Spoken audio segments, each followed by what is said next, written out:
Welcome.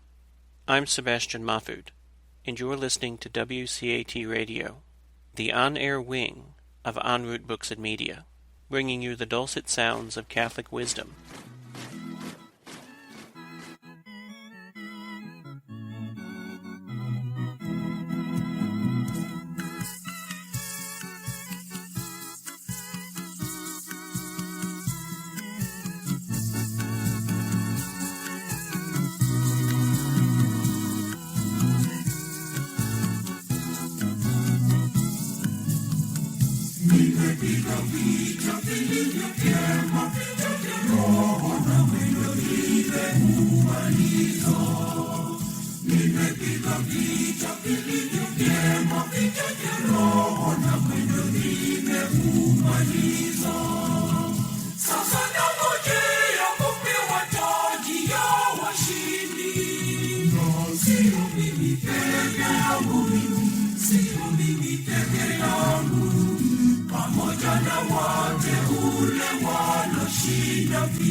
Hello, welcome on our Sunday show, and this is Kahama and Peter, and you're listening to WCAT Radio.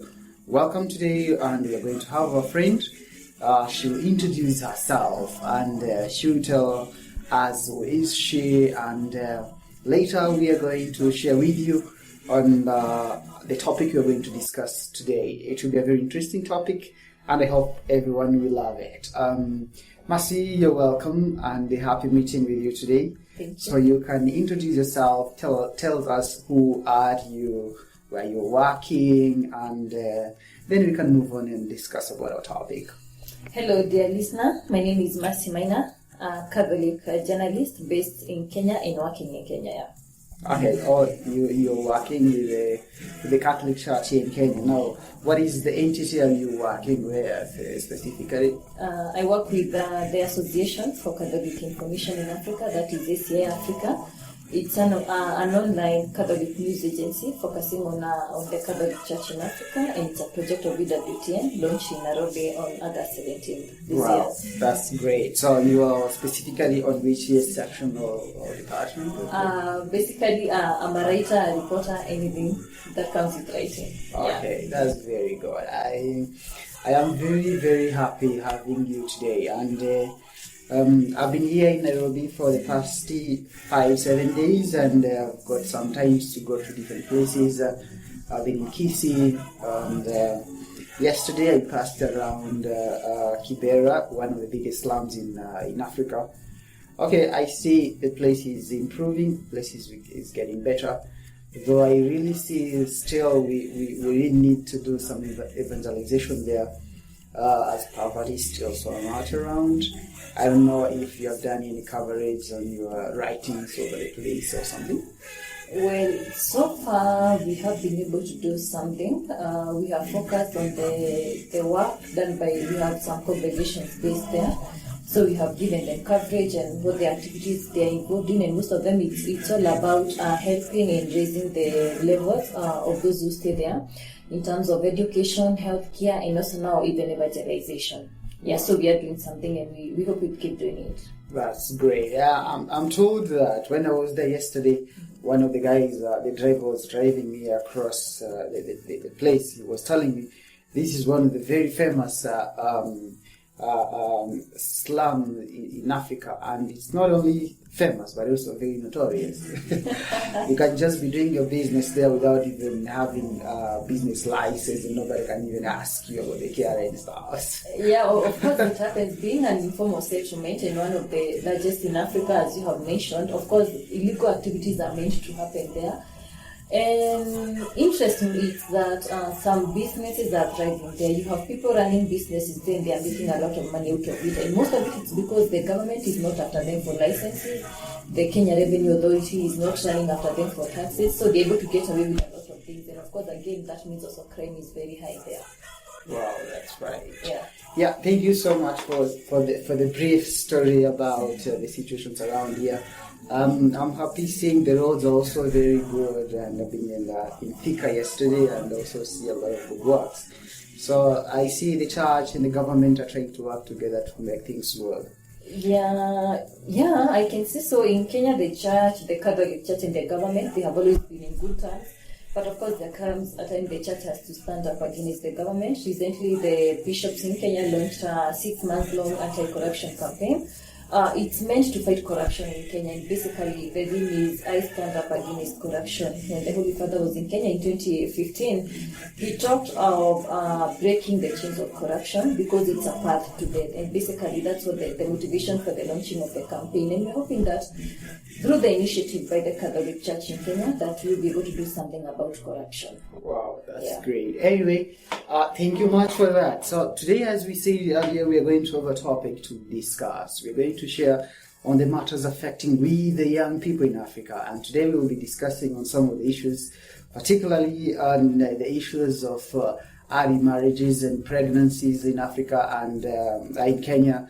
And on a special way, the challenges the young Catholic Kenyans who are facing the challenges on abortions, and what probably are the matters or the things causing abortions. What is the pressure pushing young men and women into doing abortions, and what do you think are the threats towards this practice, and all the same, what do you think should be the suggestions towards combating this? So I was just going through some sources, and so according to the Kenya Action Aid organization, it states that about 25% of the young women who are under 15 years of age are getting early marriages and pregnancies, and the Maasai community is one of the most suffering community, because up to 90% of these cases are coming from them. That is just one of the cases, but probably there are so many communities that their reports have not been reported. So we may start now discussing and find out what are the issues related to the questions of abortions, early marriages and pregnancies in Kenya. Yeah. Okay, to start with, the issue of early marriages in Kenya is very common, especially in the Maasai communities that we have mentioned. And for that case, among the Maasai community, it's all about culture. The Maasai believe that a woman is only meant for family life. So as the moment a baby girl is born, she's booked by somebody, not a boy the age, because of course the boy will also be young, but by older men, such that by the time this girl finishes class 8, if she's lucky enough, there are those who never even get to class 8, they're just married off. So basically for them it's all about culture, although it's something that nowadays we are seeing more and more women fighting that culture and coming out and saying the culture among the Maasai community needs to go to school. And nowadays we are having Maasai women who are very educated, who are serving very high positions in the government.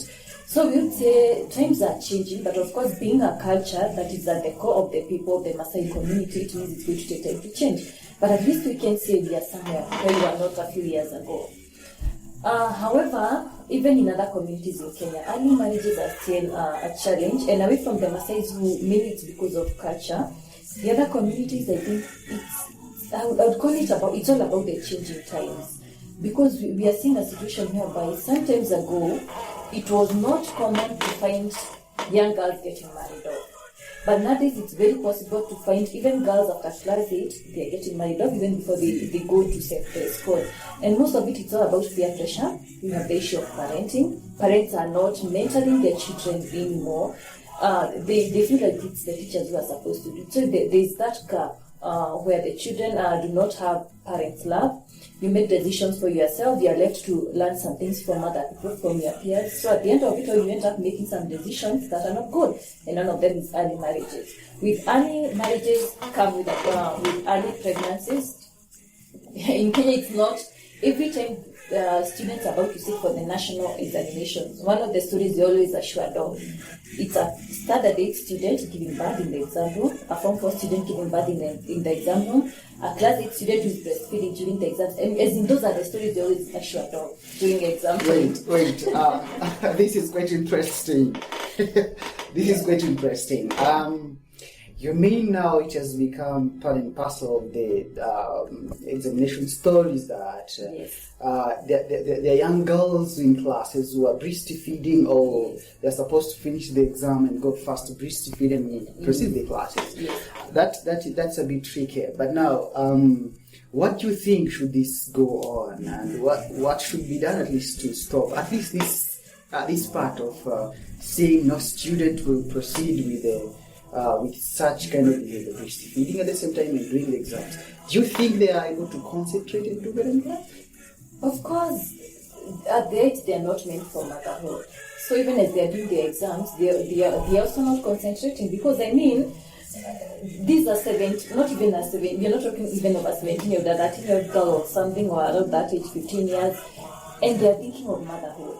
I mean, they have no idea what motherhood is all about, and here they are, they're supposed to be sitting for an exam that needs a lot of concentration because it determines their next step, and now they are here becoming mothers in the example. I don't know, one of the things that has been happening is a lot of creation of awareness about, and all this teaching about sexual education and all that, but I don't think it's helping. I think at the bottom of it it all goes back to the family. The families we are bringing up nowadays. Because our times it was very hard. I mean, it was more like unheard of to hear a Class 8 student being pregnant. But nowadays, I mean, it's common. It's more like it has become very normal. I think at the bottom of it, we need to go back to our families, the basis of the family, the parents, how we are bringing up our families, and of course, with changing times, the structure of the family has changed. We have a lot of single parents, we have single fathers, we have single mothers. So with all that, and then we also have nuclear families, the ideal family, we have a father, mother, and children. But again, there's also the issue of domestic violence. There's also the issue of abandonment. So, I mean, those are the dynamics that are bringing up all these issues of children becoming mothers quite early. And of course, poverty is another issue. Although I have never been of the idea that we can use poverty to justify the things we're doing. Yeah. Probably it might be one of the causes. But what do you think on the aspect of the science and technology? How does it influence young men and women to get into this early marriages and early relationships, early marriages and pregnancies and so on? With technology comes access to information, easy access to information. At the time when you were growing up, I mean, like for me, I got a phone only after Form 4. But nowadays, you get a class, a pre-unit pupil having access to a phone. And with a phone that comes internet, and with the internet comes information, exposure to the world and the things that are happening.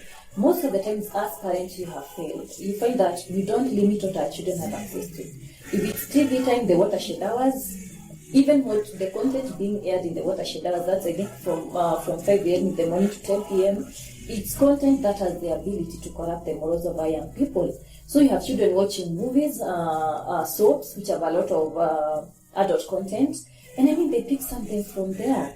And these are some of the things that you get people now get used to. They also want to try out. It's not unusual to get a little girl and a little boy trying to kiss because they have seen that on TV and the parents have not told them it's wrong.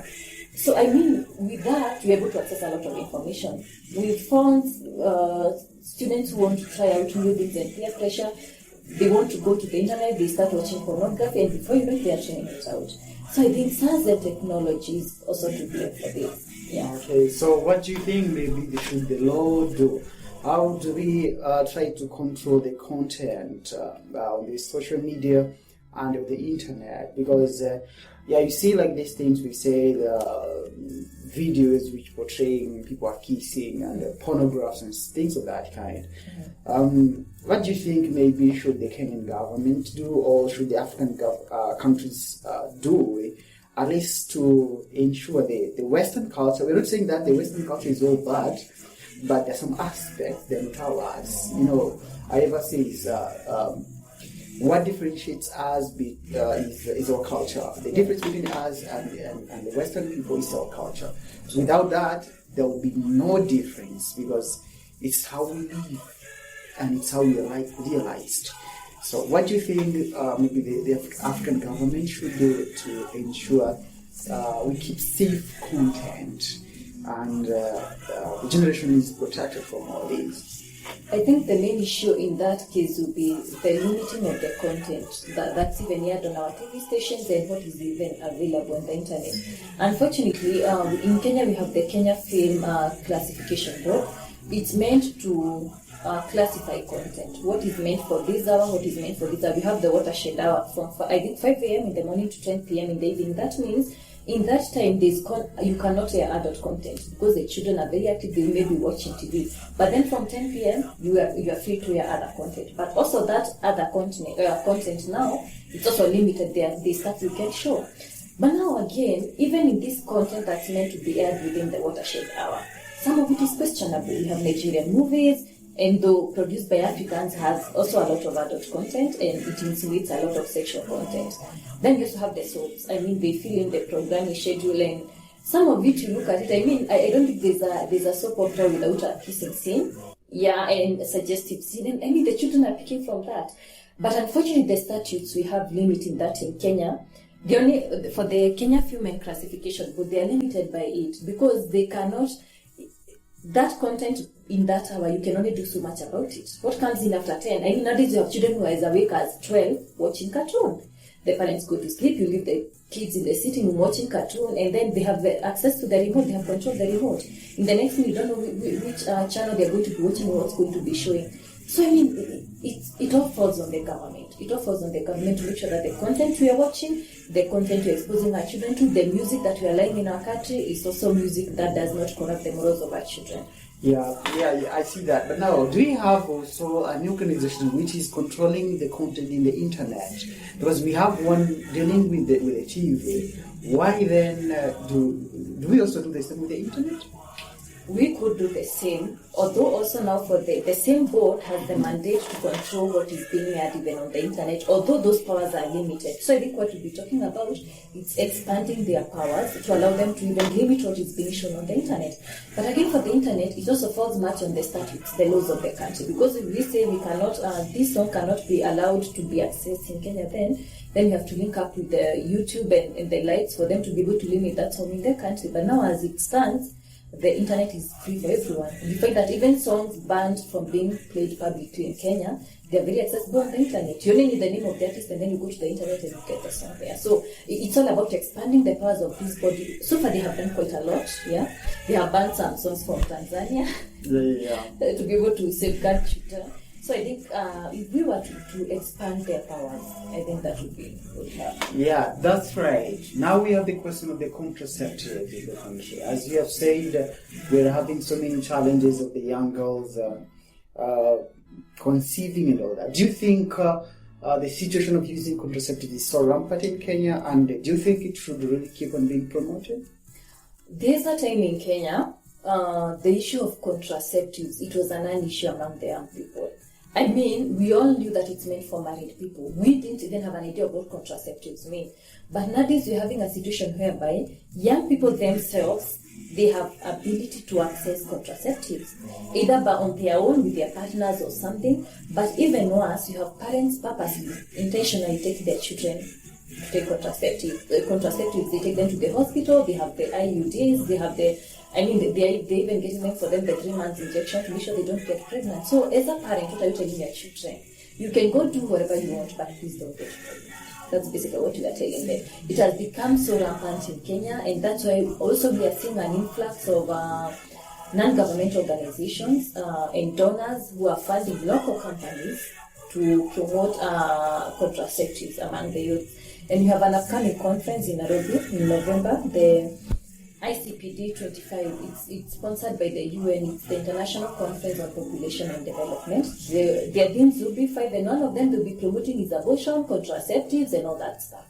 That stuff that the Catholic Church is so much against. I mean, with that comes the issue of the fact that the UN is willing to sponsor such a conference. It means something. They're also promoting contraceptives, immorality in Kenya and also in Africa. So, I mean, I don't know where we are headed with the issue of contraceptives. It's one topic that I don't know where it's going to end at the end of it all. Yeah, as for my opinion, I think when someone is giving you contraceptives, it's like trying to tell you, be as irresponsible as much as you can. Yes. But you only have to avoid being responsible by taking care or by conceiving. Because once you conceive, you have a kid, you'll already become a responsible person. Yeah. I don't know what is in the mind of so many people that are allowing or accepting having contraceptives, even so irresponsibly. At the end of the day, some of them, they end up not even getting children in the future. Yeah. Some ends up into getting diseases such as HIV/AIDS. Because when someone gives you contraceptives, tells you should not get pregnant, it's like someone tells you just whatever, free as you want. So whenever you get any other thing apart from pregnancy, it's very fine with you. I'm trying to think always, do people think that whatever UN says is very okay? Whatever Western people they are saying, is it okay? Do we really need everything to be best because these people, or we can still stand on ourselves and do things on our own ways and still move? Because we try to do some of the things as Europeans are, but trust me, we shall never be Europeans. They are them, we are us, but still we are making one world.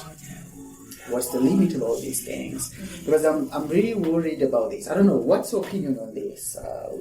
The impact of the contraceptives in our community? Africa in our community nowadays, it's becoming highly westernized. We want to do things the Western way. But at the bottom of it, we are not asking ourselves, what's the impact going to be? Because what I've seen with parents is we are replacing our responsibility as parents to teach our children right morals, how to go about things. We are replacing it with what the Western world is bringing us. Such that instead of a parent sitting down with their children and telling them sex is bad, you wait until you get married at the right time and then you can have it. You're having parents saying, okay, you can have it, because by taking your daughter to get contraceptives, you're basically telling them in such a way that, yes, you can do whatever you want, but please don't get pregnant. And one question we are not asking ourselves is what's the impact going to be? In a generation to come, we are going to have an issue with our population. Right now, they are saying it's high. We are going to have a situation whereby we don't even have enough workforce because of the impact, the effect that these contraceptives have had on our children when they were younger. At least when they come of childbearing age, it might be safer for them. But again, as the Catholic Church stands for, contraceptives is not the way to go. We have natural ways of for family planning. So even contraceptives, it's a topic we shouldn't even be discussing in the first place. But now I think in our Kenyan and African context, we are so much into what the NGOs are saying, what the UN is saying. I don't know whether it's because it's free stuff or what, but it's something I think that we need to have a discussion about.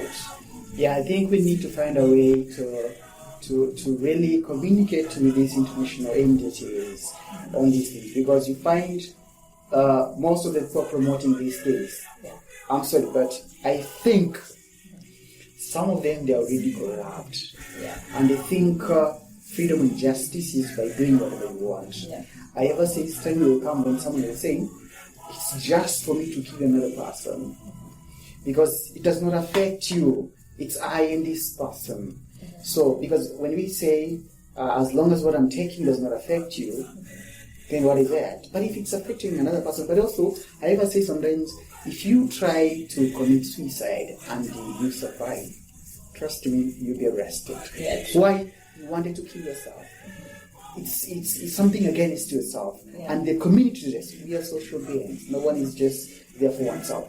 So we are there to protect one another. So I think the track people are taking now is a bit strange. Though most of the people, because they fear. And as we see countries like Zimbabwe, they've been sanctioned for a little bit longer simply because they were against some of the ideas of the big economic countries. Yeah. And now time has come and like, okay, why are we sanctioning these countries? I see like the president of Tanzania, who is also the chairperson of SADC, was insisting like, why should one country or two countries sanction these countries simply because of standing against its interest or her interest? We have grounds on why countries should be sanctioned and should be passed under the UN. Yeah. Maybe it's a peace threat to another country, but now it has become like because these big states are saying something, it can be done. regardless of the impacts which is going to be caused in this state or to this group of people. Now, we see, because of the same situation, some people fail. They're trying to use contraceptives, but they fail, and things of that kind. But now we are finding ourselves on the situation where when people, they fail to do whatever they have to do with the contraceptives, they conceive and they end up doing abortion, which is now another biggest problem. What is your experience pertaining the question of abortion? What are the causes of abortion as among young girls, and what do you think should be done? Maybe if we start with what's your experience with the matters of abortion in Kenya. Okay, I would say in Kenya, abortion is quite rampant. When we were getting the new constitution, one of the issues that was at the center of it all, and which the Catholic Church in the country was up in arms against the government, was the issue of abortion. Because the provision was that abortion can only be allowed medically by a professional. But now here we had a situation whereby that creates a loophole that allows even other people to be able to do it and quote it. And the moment that you're not able to interpret the Constitution the right way, that means somebody will take advantage of that. And I mean, it is an issue that has been there. We have human rights groups who are trying to fight for the same. They are saying no, by us illegalizing abortion, we are making it possible for our girls to go and get it from elsewhere in places that are not legalized. But now they have been advocating for the government to allow it, because the argument is if we allow it, then we'll be able to do it the correct way in the hospitals. But I think the issue in the Kenyan society is the stigma that comes with single parenthood. Because, okay, fine, sex is not good when you're not married. But again, we need to be able to tell our children that if it gets to that point and that mistake happens, if we can call it a mistake in quotes, if that mistake happens, then be ready for the consequences. Because we always argue maturity is the ability to take responsibility for your actions. So by the time you're engaging in sex, you know what could happen. You could get pregnant. Are you ready for the consequences? And I think that's what we are not telling our girls, that fine, even for the parents who are taking them for contraceptives, you need to have a thorough sex education with your children. Yes, take them. It's wrong to take them, but if you do allow them to have it, then let them know that it could backfire on them. They could get pregnant, and then when they get pregnant, what do they do? But again, if as a parent you have the guts to take your child for contraceptives, then it also means you have the guts to take them for abortion. But I think the biggest issue we have with the society in Kenya, from my experience, is the stigma. Because the moment a girl gets pregnant and they are not married, stigma starts right from the family. From the family to the society. And you have interacted with most parents, and their question is always, sasa watu watatuonaje? The neighbors, they talk about us, the church, I don't know what. It's always about what other people are going to say about you. But at the bottom of it, I've never heard a parent say, Mungu atafikiriaje juu yetu. Because fine, you have sinned before God, but through the Catholic Church and the sacrament of confession, it gives us a second chance in the eyes of God. I mean, why not say the mistake happened? You go for confession and you ask God to forgive you, to have mercy on you, you get a second chance, and then you bring this baby to life. But in Kenyan society, one of the issues that is failing abortions in Kenya, it's the issue of stigma of single parenthood in Kenya. We have families who are like, we have a name to protect. I myself am a mother. I'm a single mother, and for my experience is that I come from a very strong Catholic family, but that moment that incident happened, for me my biggest fear was, how do I tell my parents? And then when eventually they got to know, for them their concern was, I remember the first words that came out of my parents' mouth was like, what are people going to separate us? I mean, we are this family that is known for this, our children are well educated, and then this happens. So what are people going to say about us? And there is always the aspect of you are embarrassed. You are an embarrassment, you have embarrassed us in front of our friends, in front of our family.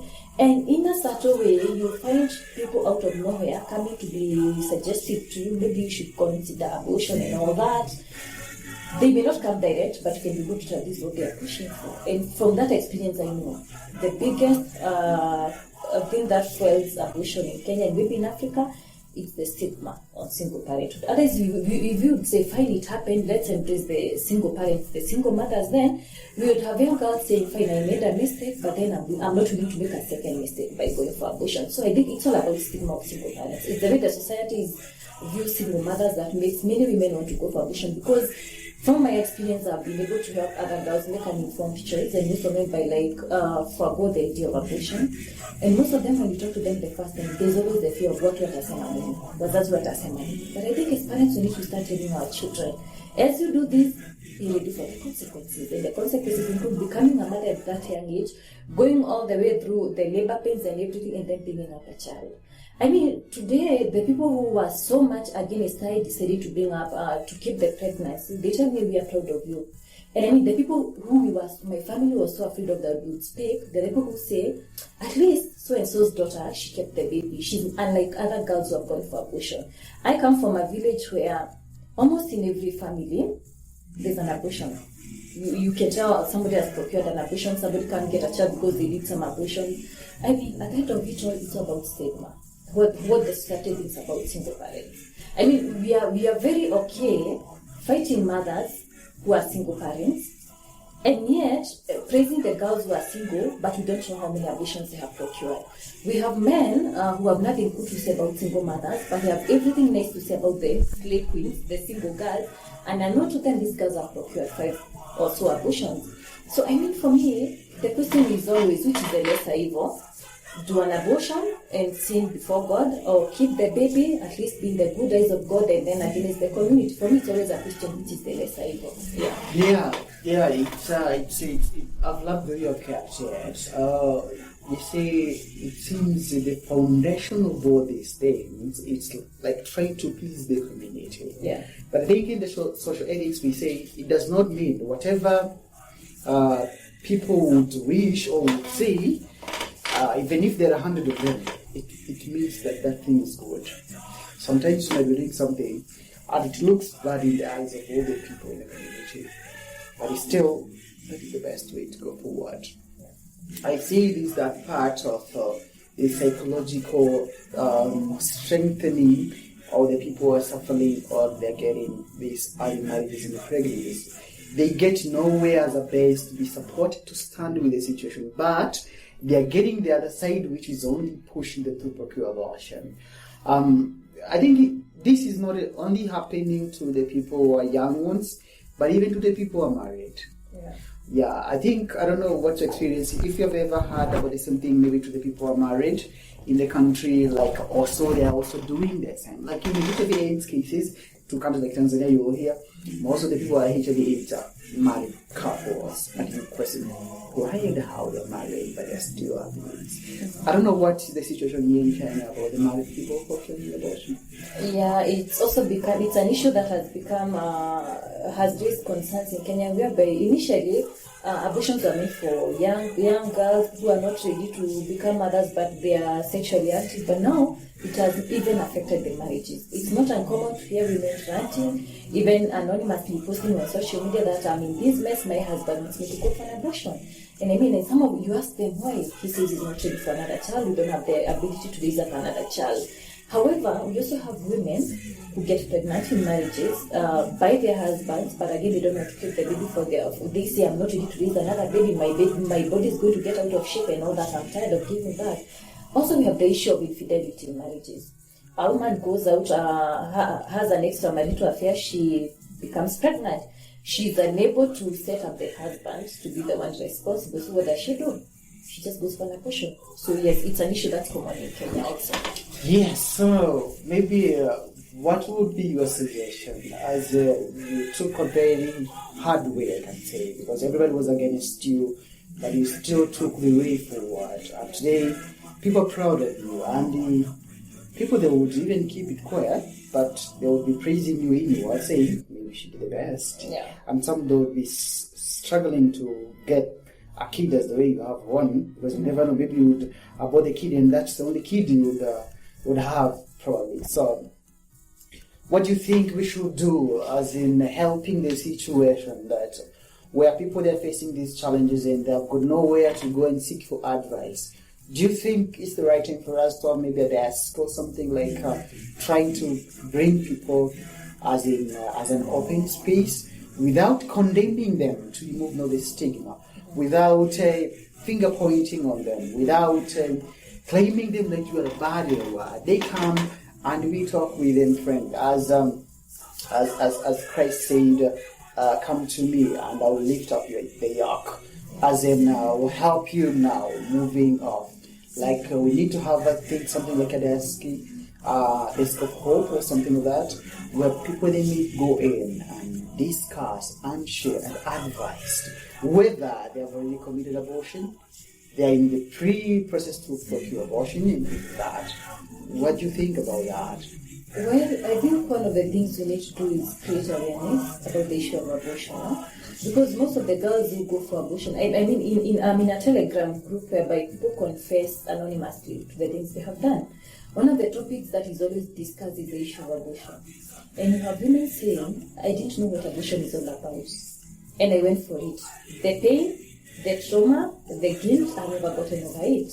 And these are people who are saying, it's something I never ever want to think of again. If it happens, I just want to have a baby. So I think we need to create awareness of what abortion entails. And I appreciate the fact that we have some abortion clinics I'm aware of, whereby before you go for that abortion, they show you the video of what it means. And in that room, waiting room, you have had women change their minds. I have a friend, she has a daughter who is 4 years old. She went for she decided that I must go for this abortion. And she went and the doctor asked her, are you sure this is what you want? And she was like, yes, I just want it out of me. And the doctor told her, I think the doctor somehow felt like, this is my daughter, I'm a father figure to this girl. And he told her, before you do it then, I just want to give you a chance to make an informed decision. He set up a video for her and she watched everything. And that girl left that room crying.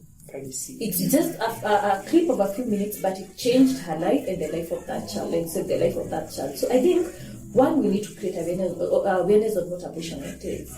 Number two, we need to sensitize people that single parenthood is not the worst thing that could ever happen to a woman. Abortion is the worst thing that could ever happen. Number three, we need to have ambassadors, pro-life ambassadors. These are people who are coming out openly and they are not shy of their son, and they are saying every child deserves a chance to live. These are the people who act as a link, as a shoulder to lean on for these women, these young girls who are pregnant and they are so confused, they just want to procure abortion. In my case, I would say, at that point when I realized I was pregnant and I was so confused, I didn't have somebody I would trust. My biggest issue was not the fact that I was pregnant, it was who do I tell first? Somebody will not even bash me for what has happened, somebody will not judge me, but somebody who's going to tell me, I'm going to work with you. I'm glad and I was lucky that I found that person to stand with me in my local bishop. He was very supportive, and it didn't mean that he supported the fact that I was sexually active before I got married, but I think he was of the mind that it has happened. That's the worst that could happen. So he gave me his support and he worked with me the journey. He was one of my strongest pillars. And for me, I view him as an ambassador, a pro-life ambassador. He helped save the life of my daughter and probably mine. Anything could have happened in the abortion room. So I think we need to have pro-life ambassadors, people who work with these girls, who talk to them. Because ask many girls, those who go for abortion, they go for it because they feel like nobody cares about them, nobody will understand them. The other day I was talking to a girl and she called me in panic and she was like, Mercy, I'm pregnant, I'm on my way to an abortion clinic. And I was asking her, can you save some time we talk? No, the appointment is in 30 minutes, I need to get there. And I told her, okay, fine, you need to get there, but please, I need to talk to you for a minute. And I told her, so I asked her, what is the issue? I'm in school, my parents will be mad, and I don't know how to break the news to them. And I was asking her, so is your issue the pregnancy or how to break it to your parents? And she told me, it's how to tell my parents. I think they have many hopes, high hopes in me. How do I break the news to them? So through some other people, we were able to break the news to the parents on her behalf, in her absence. And the parents were like, just let her come home. Because I think that's one of the hardest points for the daughter to go to the parents and tell them, Mom, Dad, I'm pregnant, this has happened. Of course, the parents are usually mad, anything could happen. But I think we need ambassadors to fill in the gap. Act as a link between the girl and the parents. Because at the end of it all, they are our daughters, we need them. You don't expect to go to a parent and tell them you are pregnant and they are happy, especially if you're not ready for marriage. So those ambassadors will be very important, and it's something that I've always told myself, this is what I want to do. I want to be the one to help a girl make the right decision. And lastly, I also think we need to have safe houses for pregnant young girls. By safe houses, I mean you have a place where, in a crisis, just like there we have counselors and counseling centers, whereby if you're in a mental crisis, you go in there and you get help. you walk in a better person than you walk in. You need to have safe houses whereby a girl who is in such a mess, who doesn't know what to do the next minute, can just walk in and talk to somebody and then walk out. In the event that they are not able to walk out, it's a place where you can just be housed. And this is an idea that some sisters congregations in Kenya are adopting. We have a congregation that's doing something towards that. They just provide room for girls. You just come, you stay with them, they support you to bring up your baby, they train in some courses that can help you to sustain yourself and your baby. And I think those are some of the few things that I think will be very instrumental in helping fight abortion in Kenya. I've loved that. It has really been a very great experience and sharing. I think I would really wish to ask you if you can become part of this organization, of which myself, I am now working as the country coordinator for Tanzania and the associate coordinator for the whole of Africa. It's called Life Runners Organization. It's an international organization which is a pro-life entity. I think it's the largest pro-life organization in the world, as it has organized its people in a way. We have a common message every now and then. We have a common platform we can share. We are about 11,000 now, of which about 1,000 of them are coming from Africa. Most of them are new 11,000. So we are now trying to bridge it and fold it better in Africa and connect it with whatever people around worldwide. Here in Kenya, we are having some few people who are members, and we have been having this leader its leadership and a guy called Charles from Embu Diocese. So I would be happy if I would come here first. We work with you if possible. You may become a great ambassador. You know, it's different when someone says, I was there myself, and someone says, I was told something is happening there. It matters a lot when someone tells you. Most of us will suffer the same thing as they have suffered, but we've never been so strong to stand against it, probably. And people, they see us as we are very clean people, but in the trust we are held. But we need now that to be like cleaned up, and we become open. We ease in our bodies and stuff. I would be happy if I organize now for a meeting. We come and have a platform where we can discuss about these things, invite those congregations and discuss with them, and see if we can at least approach the bishops to have that safe space for people, for young men and women to come and share. Not even young men and women, even families. Where people, I believe there are families which are broken up because of that. Maybe they're married, the father has gone for studies, coming back, finding the woman is already pregnant, or the woman has gone for studies, coming back, and the man is also having another kid somewhere else and stuff. This has already been a problem in our community.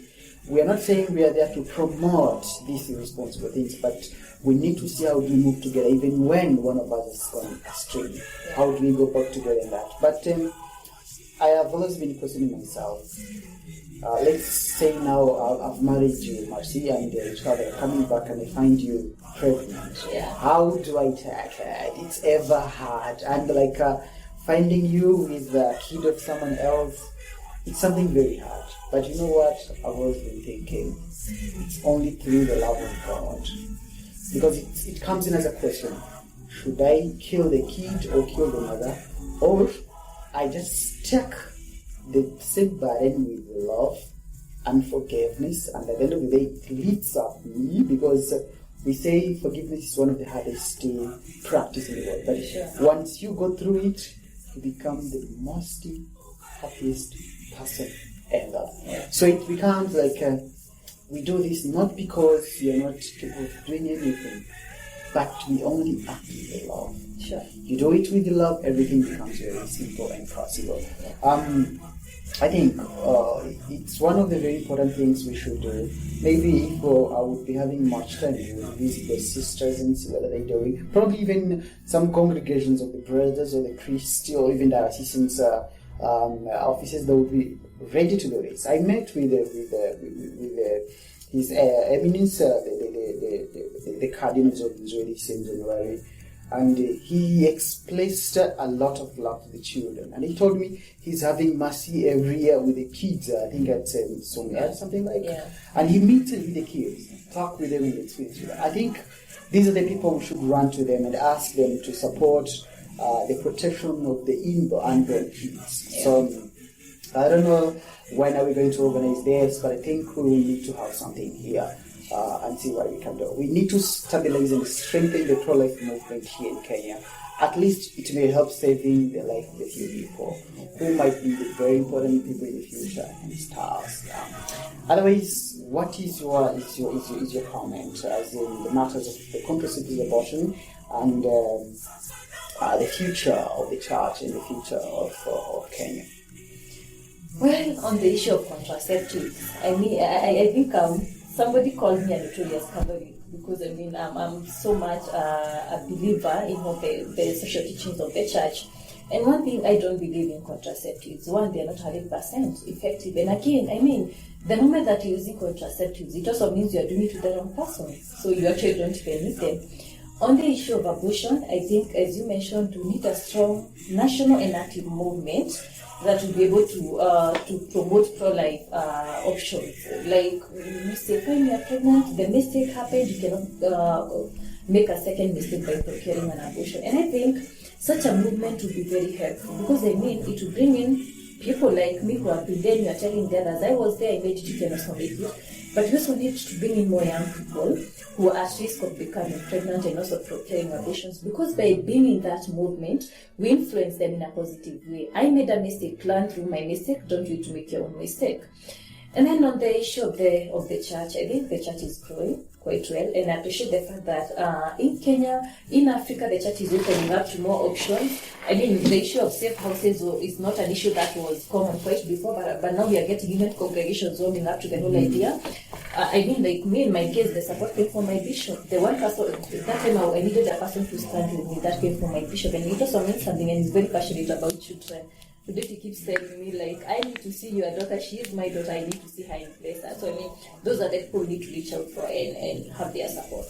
That's right. If it happens today, you meet with His Excellency, the President of the Republic of Kenya, or the MPs, or you're told now to go and give a speech to the Parliament of Kenya, what would you tell them about the question of abortion and the issues of pregnancy and its effect to the country? My message to them would be one. I wish they would spend all that energy they are spending calling for Parliament to allow for abortion. I wish they would spend that energy calling for Parliament to fund safe houses for girls who are pregnant. Because then you will not even have to discuss the issue of abortion. Because I'm telling you from my interactions and from talking to young girls and the girls I've seen, the reason why they go for abortion is the stigma and lack of support from their families. The moment you create safe houses, you're telling these girls, it may happen by mistake and we are not supporting that. But if it happens, you can run somewhere, you can go stay there, you can have your life elsewhere away from your family. Of course, the family takes time to build and come to terms with that. I mean, today my parents are my best friends. My mom, even my dad himself, one of the person who was really against me to a point of I was almost put in school. It's like, I'm very proud of it. I'm proud that you made a decision to stand the right way. And the shame that they thought would come to the family has come to be some kind of glory. Because people look at me and say, that family, she may have made a mistake, but there's something about that family that made her even not want to make a second mistake of abortion. So, I mean, yeah, it's the message I would tell them. Use that energy you're using promoting abortion, use it to promote safe houses and pro-life ambassadors in Kenya. Yeah, that's very great. I would expect something good from you on that question. I believe that one of the best presidents in Africa is Kenyatta. He's one of the very listening presidents. Yeah. Yeah, he will just remain silent and let people do whatever things they think, and later he'll just come and give a very simple comment. I think we'll sit down and say we can organize with the worldwide president, His Excellency Dr. Patrick Castle, the Life Runners president worldwide, and we may organize with also the associate coordinator, Dr. Sebastian Mahfoud from the States, and see if we can have a talk maybe with the ambassador of the US here in Kenya, and if possible the president, also the cabinet secretaries, on seeing how we can save the life here in Kenya, and even probably in the whole Africa. The president of Tanzania is now so much against the things of family planning and stuff. Yeah. Though he's also very against with the young girls getting pregnant. And he's saying if you get pregnant and you're still young, you'll never go back to school. So we still need to have a lot of things. Even the president of the US, you see, he's also very supportive to the pro-life styles. Yeah. Though there's also people that are saying he's also bad in this and that, but he's very, very strong. And he even gave a statement saying he's now like banning all the funds going to the agencies which are supporting abortions. He's very against that. And he even said, we see the grace of God in every newborn child. So I think it's the right time for us to see, how do you work with the politicians? Because they're the most influential people. Once they decide on something, nobody can stand against. So if we can manage to work with the politicians and work with the young girls, it will be very easy. I see, I think this year also, this guy called Dominic, who is in charge of the youth department under the Catholic Diocese of Nairobi, and the Catholic Archdiocese of Nairobi. He told me they're having like some discussions every year. One day before the Valentine, I think, they're having a day to discuss on the issues of chastity and stuff. So if we can have so many young girls and boys understanding about the chastity part of their life, and also we're having many politicians who are understanding on how to create this safe space for the young people, and the families understanding the fact of we should not stigmatize our young men and women because of this. I think the community can be safe, and you realize it's no more again fighting about animals and pregnancies or abortions. It will be now creating a community which is together, living a happy life, and many things will be solved out of that. So probably it's in my idea that you may find a time and say what is going on. We will organize until maybe by the coming year or before the end of this year we can have this. So thank you so much, and I've loved the discussion. Thank you so much also for having me, and I hope we can be able to create that awareness in Kenya, in Tanzania, and in Africa, and see how we can help our young girls avoid abortion. That's great. It's just been one of the best shows I've ever hosted. Thank you so much. So I would just say to all our listeners, as you have had my discussion with Mercy today, we have really discussed a lot of things, but the most important thing is we should end the stigma among the community, especially in our families, and create safe spaces for the people who are suffering this, so that they can be able to get psychological support, love, and see the other side of the best life, because that is saving the life, and that will stop and end many psychological trauma people are facing after abortion. So thank you so much, and may God bless you. This is WCT Radio, and it's Kahama and Peter. Welcome, and see you in the next show. Thank you.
Hello, God's beloved. I'm Annabelle Mosley, author, professor of theology, and host of Then Sings My Soul and Destination Sainthood on WCAT Radio.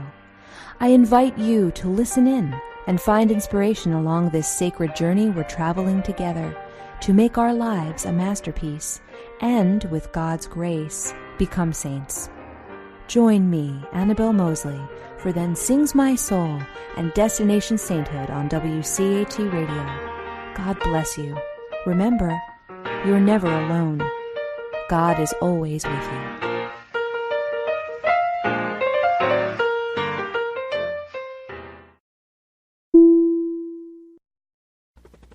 We hope you enjoyed the program and will join us back for another show on WCAT Radio. This is Sebastian Mahfood. Good day.